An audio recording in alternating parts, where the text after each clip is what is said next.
Hello friends, नमस्कार, प्रणाम। RS coaching centre में आप लोग का स्वागत है।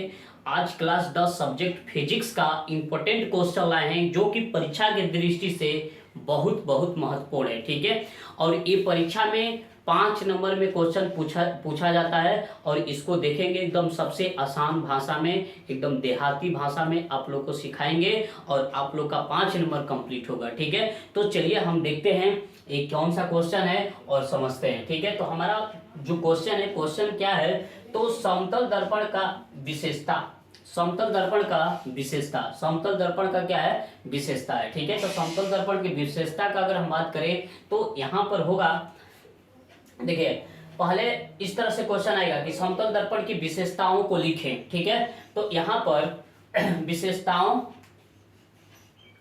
विशेषता को लिखें। ठीक है, ये 5 नंबर में आता है।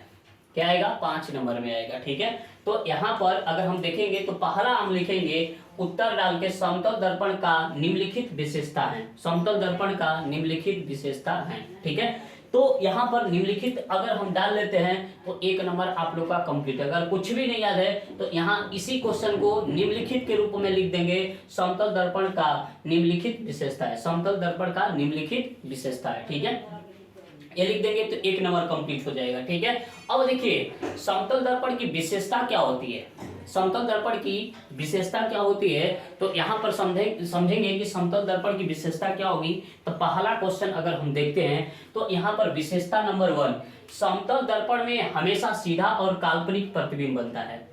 ठीक, देखिए समतल दर्पण में हमेशा क्या बनता है, सीधा बनता है और क्या बनता है, काल्पनिक प्रतिबिंब बनता है। ठीक है, तो पहला हमारा क्लियर, समतल दर्पण में हमेशा सीधा और काल्पनिक प्रतिबिंब बनता है। और उसके बाद दूसरा का क्वेश्चन का अगर हम बात करें तो दूसरा नंबर जो हमारा विशेषता है क्या है, इसमें बना प्रतिबिंब वस्तु के बराबर होता है। जैसे कहने का मतलब कि अगर हमारा हाइट 5 फीट है तो उस प्रतिबिंब में, उस दर्पण में हमारा जो प्रतिबिंब बनेगा 5 फीट का बनेगा, छोटा ना छोटा बनेगा ना बड़ा बनेगा। ठीक है, जैसे कि कोई व्यक्ति है अगर 10 फुट का है, 6 फुट का है, 10 फुट का है तो उसका प्रतिबिंब 10 फुट बनेगा, नहीं कि कम बनेगा या बेसी नहीं बन सकता है। ठीक है, तो समतल दर्पण की विशेषता वही होती है कि जितना फीट का वस्तु रहेगा उतना फीट का क्या बनेगा, उसका प्रतिबिंब बनेगा। ठीक है, बात समझ में आया।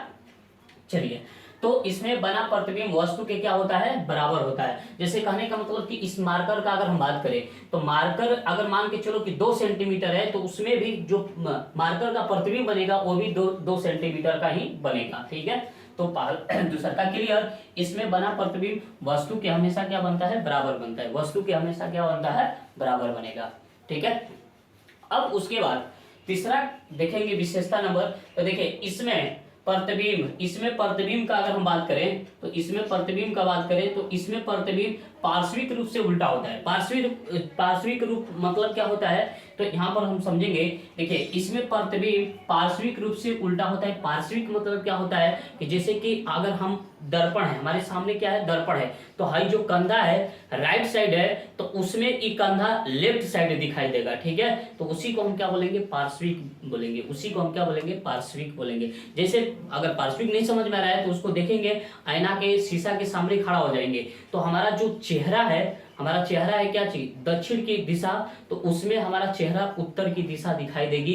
तो उसी चीज को हम क्या बोलेंगे, पार्श्विक, क्या बोलेंगे, पार्श्विक रूप से क्या बोलेंगे, उल्टा, उसी चीज को हम क्या बोलेंगे, पार्श्विक बोलेंगे। या ऐसे समझेंगे कि हमारा जो हाथ है इधर राइट साइड है तो उसमें हम जब देखेंगे इस हाथ को, राइट को, तो हमको दिखाई देगा लेफ्ट साइड दिखाई देगा। क्या दिखाई देगा, लेफ्ट साइड दिखाई देगा। ठीक है, चलिए अब उसके बाद देखिए तीसरा का कंप्लीट हो गया। अब उसके बाद देखिए इसमें हमेशा दर्पण के पीछे प्रतिबिंब बनता है। जैसे कि समतल दर्पण का अगर हम बात करें तो समतल दर्पण में हमेशा हमेशा क्या बनता है, दर्पण के पीछे बनता है। क्या बनता है, दर्पण के पीछे बनता है। तो इसमें हमेशा दर्पण के पीछे प्रतिबिंब बनता है। फिर उसके बाद यहाँ पर अगर हम बात करें 5 नंबर, तो इसे पर्दे पर प्राप्त नहीं किया जा सकता है। समतल दर्पण को पर्दे पर प्राप्त नहीं किया जा सकता है। बात समझ में आया। ठीक है, तो यहाँ पर लिखेंगे इसमें इसे पर्दे पर प्राप्त नहीं किया जा सकता है। ठीक है, इसे पर्दे पर प्राप्त नहीं किया जा सकता है।